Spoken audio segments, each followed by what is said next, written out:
Ranthambore Reserve, early morning. The dirt track cut a narrow line between the sal trees, pale in the first light. A shape blocked the way ahead, broad, striped, and still. The tiger lay across the road as if the weight of his body had given way all at once. One foreleg bent sharply at the joint, turned in a way no animal could walk on. His flanks rose and fell, shallow and slow, each breath edged with a faint tremor. Aron slowed the jeep until the engine hummed low. He knew the animal at once, a large male, seen often in this part of the reserve, always moving with a quiet authority. Now he did not move at all. A faint flick of the tail was the only sign that life still held him. The scent of dust and musk hung in the air, heavy under the coolness of the hour. Flies already gathered at the edge of a darker patch along his shoulder, drawn to the open skin. Stepping down, Aron kept his movements deliberate, careful not to close the space too quickly. From here, the injury was clearer. The twisted leg, the shallow wound along the ribs, the damp soil beneath his body where he must have fallen in the night. The tiger's eyes half opened, glinting briefly in the light before sinking back to a dull, watchful stillness. He did not growl, but his ears shifted once toward the sound of boots on dry leaves. Aron stopped a few paces back, assessing the risks. If the tiger forced himself to stand, the leg would not bear weight. If he stayed here much longer, the heat would rise and scavengers might come. Either way, time was not on his side. The reserve's boundaries lay far from here. No one else would pass this track for hours. The decision pressed against the quiet. Wait for backup or act before the animal's strength slipped further. He stepped to the jeep, lifting the radio from its mount. His voice stayed low as he called the field station, describing the injury, the location, the need for a stretcher team. It would take time. Until they arrived, the tiger would be exposed. He set the radio aside and looked back toward the striped body in the road. The head had lifted slightly now, nostrils flaring as if testing the air for change. Aron took 2 steps closer, then crouched, keeping his profile low. "Easy, boy," he said quietly, the words barely more than breath. The tiger's gaze met him for a long second before sliding away, the head lowering again to the dirt. There was no fight in that movement, only the heavy pull of exhaustion. The minutes stretched in the pale light, the forest holding its distance. A mynah called from somewhere above, the sound out of place in the stillness. Aron kept his eyes on the animal's chest, counting each rise and fall, watching for any shift toward collapse. Every few moments the tail gave a small, uneven twitch. Flies drifted in a loose halo above the wound, their buzzing a faint but constant irritant. A sound came from the track behind, the distant thrum of another engine, the team making their way in. Aron stood and stepped back, giving the tiger space in case the new noise stirred him. The animal's ears moved toward it, but his body stayed heavy on the earth. When the jeep rounded the bend, 2 rangers stepped down with the stretcher between them, their movements slow, measured, as if the quiet itself might fracture. Aron signaled them to wait at the edge while he gauged the tiger's response. The big head lifted again, the jaw parting in a low, unsteady exhale. No growl came. It was enough. The animal had no strength to resist. Aron knew then that the window for help was open, but closing fast. If they moved too late, the leg would stiffen, the body weaken, and the wild would lose one of its strongest. If they moved now, there was a chance. Aron signaled the stretcher team to hold back and stepped forward alone, his boots sinking lightly into the soft track. The tiger's head lifted an inch, eyes narrowing, and a low vibration ran through his chest. It was the sound of a warning, a sound that in another moment, another day, would hold enough force to make any man stop. But this one broke apart too quickly, fading to a faint rasp before the mouth closed again. The effort left the big cat motionless, sides rising in shallow, uneven rhythm. From 2 paces away, Aron could see the full line of the injury. A deep gash cut across the muscle just above the shoulder, the edges raw and darkened. Flies gathered thick along it, settling and lifting in restless waves. The wound was fresh enough to bleed slowly, but already carried the smell of heat and damp fur. If infection set in here, it would move fast. A wild tiger weakened by blood loss and sickness could not hunt, could not defend itself. It would not last a week. He shifted his stance to the side, keeping his hands low. The tiger's eyes tracked the movement, one ear turning while the other remained angled toward the forest. The leg lay twisted beneath him, the pads caked in pale dust. Every so often the tail twitched in small, uneven jerks, not in agitation, but in some reflexive effort to steady his body. Aron crouched slowly, speaking again in the same quiet tone. "Stay easy." He wasn't sure if the sound reached through the animal's pain, but he kept the words steady all the same. The tiger's gaze held on him for a breath, then drifted away as if even that small focus was a weight. The rangers waited by their jeep, hands resting on the stretcher frame. Aron gestured toward them to bring the kit forward. One carried the pole syringe with a light sedative, the other a rolled canvas to shield the eyes once they approached. A dart to the muscle would slow the tiger enough for treatment without dragging him into full unconsciousness. Anything more could push his breathing past safety. As they came near, the tiger's head rose again. His jaws parted, a faint hiss of air escaping, but his body stayed flat to the ground. That, more than the sound, told Aron how far his strength had dropped. This was an animal who should have been able to strike in a flash. Now he could only watch. One ranger knelt and prepared the syringe, pressing the cap loose with a soft click. Aron kept his focus on the tiger's chest, still shallow, but steady enough to hold the moment. The dart struck with a muted snap, the fur rippling around the point. The big cat flinched once, then went still again, a deep shiver passing down his flank. They waited in a tight circle of quiet, the forest holding back its morning calls.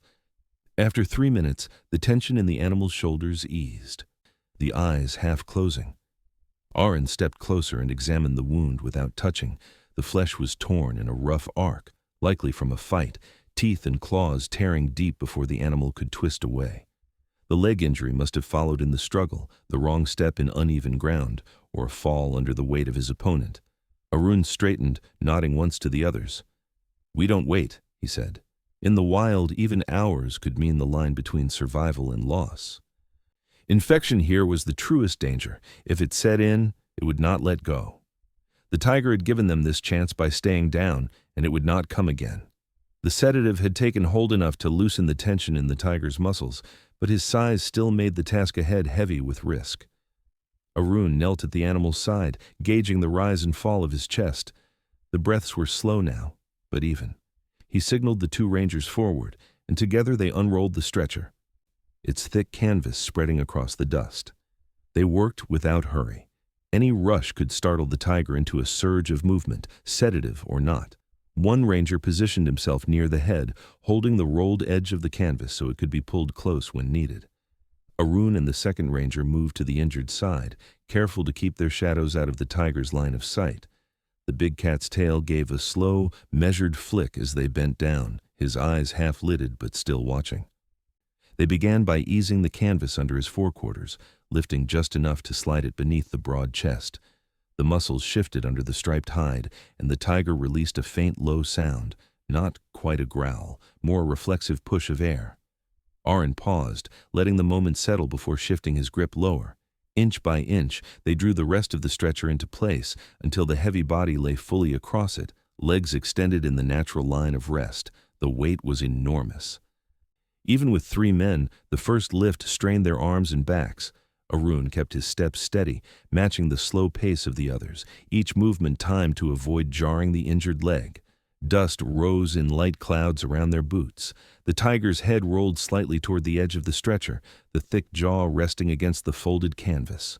For a moment, his tail twitched, one slow, deliberate movement that could have been protest or simple adjustment, and then stilled again. They reached the jeep's open bed and rested the stretcher on its edge. Aron climbed up first, pulling the weight toward him as the rangers lifted from below. The canvas rasped softly against the metal as they slid the tiger into place, settling him on a thick pad laid out earlier. A strip of shade cloth was drawn loosely over his head to shield his eyes from the rising sun, the light already beginning to harden on the track. Aron checked the leg, ensuring it was supported, then ran his hand once along the flank to feel the rhythm of breath, still steady. The wound at the shoulder oozed slowly, and flies pressed close until one ranger stepped forward with repellent to keep them off. In the stillness that followed, the reserve felt distant, muted. The calls of parakeets carried faintly over the trees, and somewhere in the undergrowth a langur gave a short alarm before settling again. Aron took one last look at the road behind them. Leaving the tiger here had never been an option, too exposed, too easy for weakness to become fatal. "Let's move," he said quietly. The engine started with a low rumble, and the jeep eased forward, its cargo shifting only slightly with the first turn. In the bed, the tiger lay motionless, his head heavy against the canvas, carried away from the track where his strength had left him. The journey ahead would be short, but every minute would count. The jeep rolled into the field station yard just as the sun cleared the treetops. The air was already warming, the dust under the tires breaking into pale clouds before settling again. A shaded pen waited at the far end, its floor layered with clean sand and straw, the timber rails high enough to hold even a strong tiger at full strength. Today, that strength was far away. Aron climbed down first, checking the bed of the jeep. The tiger's flanks rose and fell in the same slow rhythm as on the road, his head still resting against the canvas. The shade cloth had slipped slightly, and Aron adjusted it before signaling the rangers. They positioned the stretcher handles, lifting as one, moving in deliberate steps toward the open gate of the pen. Inside, the air felt cooler, shaded by a sheeted roof and the tall neem trees beyond. The men lowered the stretcher onto the sand, keeping the tiger's injured leg free from pressure. Aron knelt at the head, his hand steady against the coarse fur just behind the jaw. The eyes opened halfway, pupils narrowing slightly at the change in light. A slow blink followed, and then the lids lowered again. It was not trust, not yet, only a conserving of what little energy remained. The vet entered with a tray of supplies, moving quietly to the injured side. The wound at the shoulder had darkened, the edges crusted where the bleeding had slowed. With a soft cloth, he began to clear the dried blood, rinsing with measured pours of antiseptic. The sharp scent rose briefly, mixing with the earthy smell of fur and sand. Aron kept his focus on the tiger's head, murmuring short, calm words between each movement of the vet's hands. "Easy now. Just a little more." The big cat's ears shifted once toward the sound, but there was no attempt to rise. The sedative still held enough to keep the muscles loose, but every stroke of the cloth made the ribs lift in shallow response. The vet examined the deeper tissue, pressing gently along the edges of the wound to check for hidden damage. "It's clean," he said quietly to Aron, "but it needs closing." A set of sterile sutures was prepared, and he began the work in small, precise motions. Aron's hand stayed steady, fingers lightly touching the fur at the jawline. Each pull of the thread tightened the wound's edge, and with each, the tiger gave the smallest exhale, almost a sigh. Minutes passed in the low rhythm of the work, clean, stitch, knot, repeat, until the wound lay neatly closed, the angry edges aligned. A final rinse washed away the last traces of blood, and a dusting of antibiotic powder clung white against the stripes. The vet stepped back, gathering his tools, and nodded once. "He'll need days," he said, "but he's got a chance." Aron eased the shade cloth fully over the tiger's head again, dimming the light. The slow blink came once more, the lids lifting and falling as if to mark the end of the moment. Outside the pen, the rustle of neem leaves carried on a faint breeze, and somewhere in the yard, a bucket rang softly against a tap. They stepped back from the pen, the gate closed but unlatched for the next check. The tiger lay still in the shaded corner, the stitched shoulder rising gently with each breath. For now, the fight was paused, but the wild would not wait forever. By first light the next morning, the pen was quiet except for the slow scrape of sand as the tiger shifted his weight. Aron approached with the same steady pace as the day before, a bucket of water in one hand and fresh strips of meat wrapped in canvas in the other. Through the slats, he saw movement that was different now, not just the twitch of a tail or the lift of a head, but the gathering of strength in the shoulders. The tiger pushed himself upright, the muscles along his back tightening as he tested his balance. The stitched shoulder held, though the leg trembled under his weight. He stood fully for the first time since they'd brought him in, head high, ears forward. For a moment he stayed like that, breathing slow and deep, as if measuring his own capacity. The morning light caught the curve of his spine, the stripes dark against the clean sand. Aron unlatched the gate just enough to step inside, keeping to the far side of the space. The tiger turned his head toward him, not with the sharpness of defense, but with the slow recognition of a presence he'd come to expect.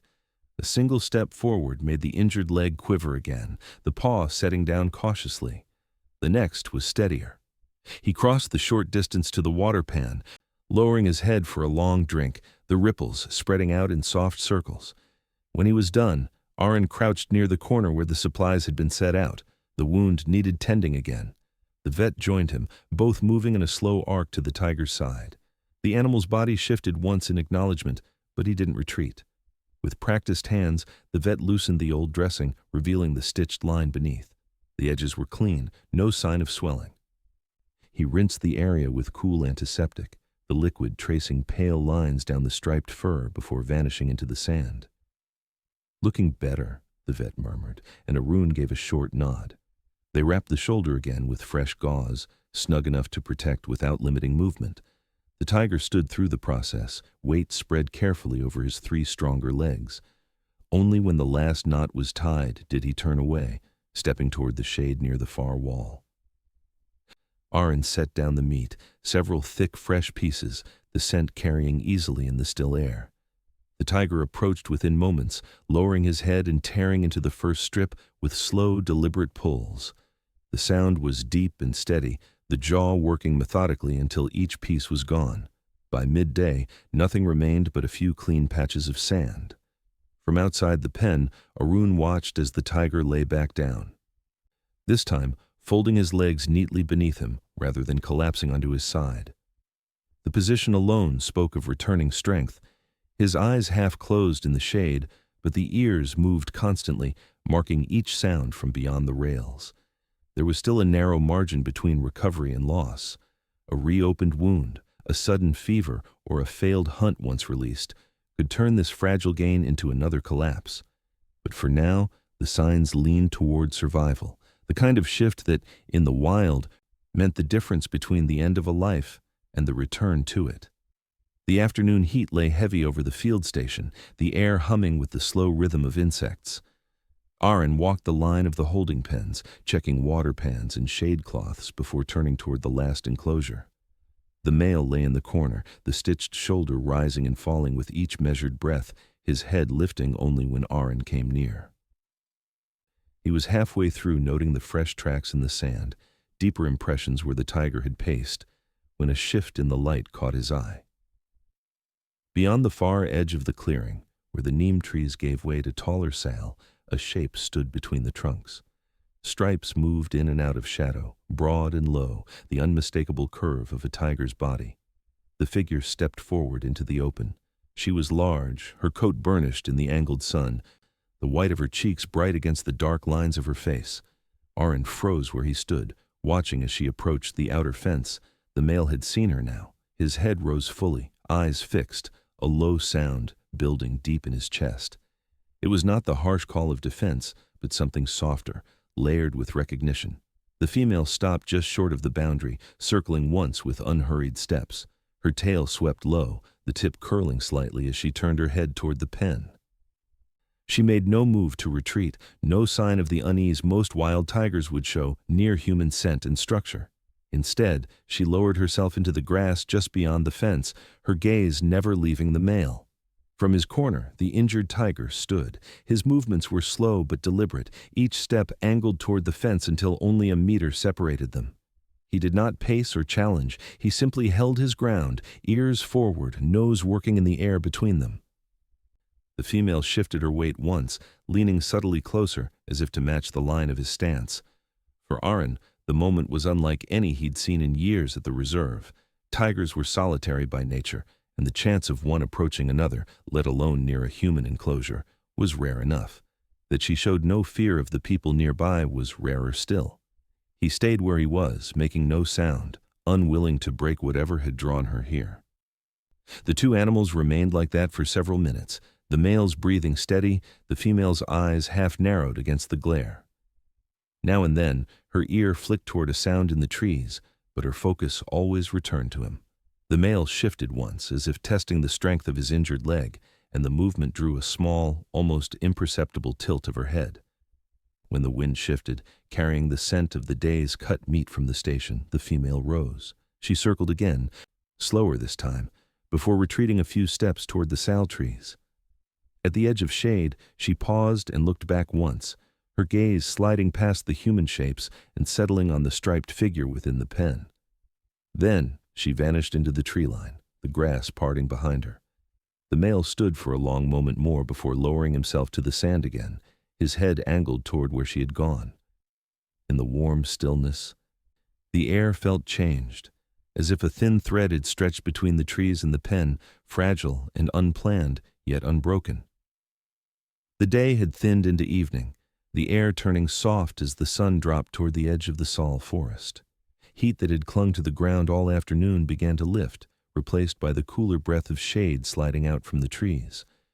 The field station had quieted, the rattle of buckets, the low hum of voices, and the clang of gates had all faded as the rangers finished their work. Water pans had been filled, feed prepared for any animals under care, and tools stacked neatly in their places. The routines were done, leaving only the slow drift toward night.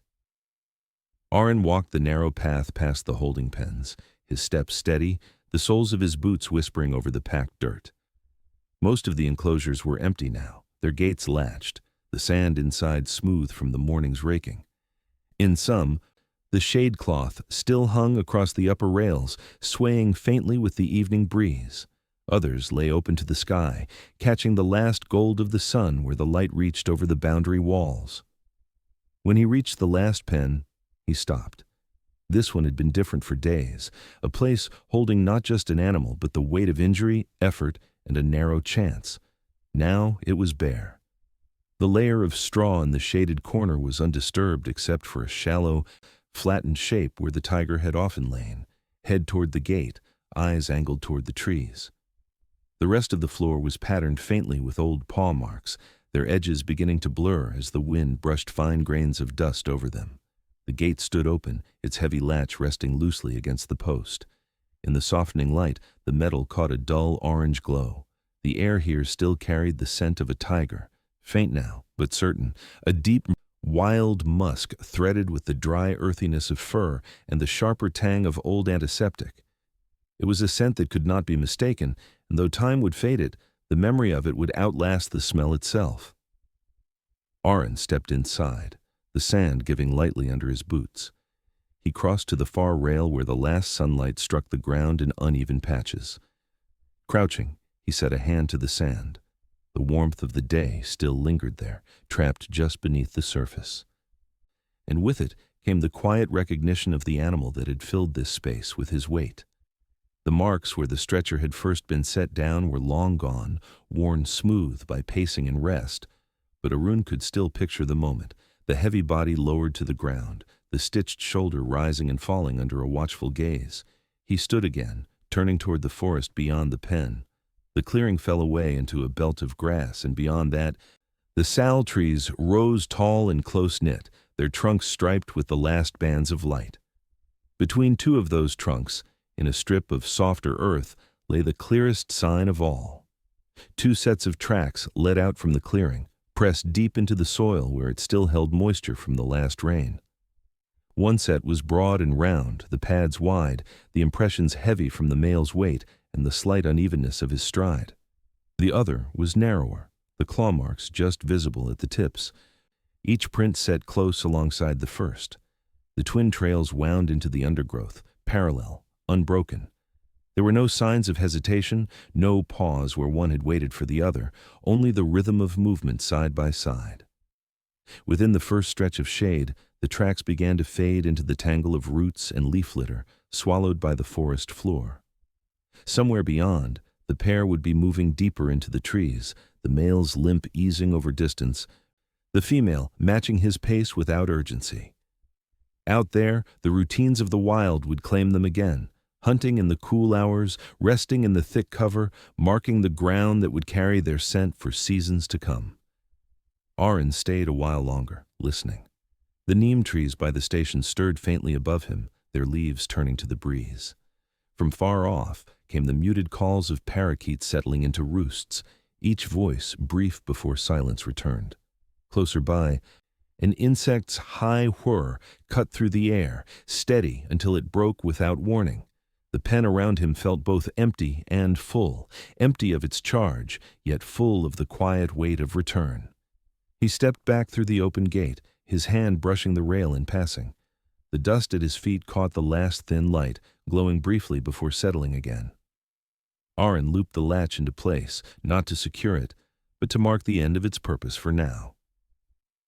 As he walked away, the scent of tiger lingered faint in the cooling air, a reminder that the wild was never far, only just beyond the trees, moving in pairs through the deepening dusk.